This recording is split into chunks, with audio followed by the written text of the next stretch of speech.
عشان تكبر البزنس محتاج تغير مفهوم انك عشان نجحت فانت مش محتاج تطور ايه؟ تطور 7 حاجات.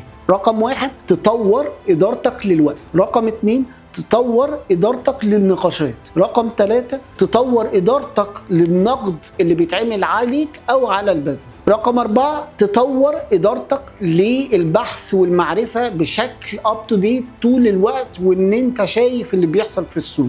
رقم 5 تطور مهارات التقديم في كل حاجة انت بتعملها وتطور المهارة دي للعميل وللتيم اللي معاك ولكل الناس اللي بتقابلهم في حياتك.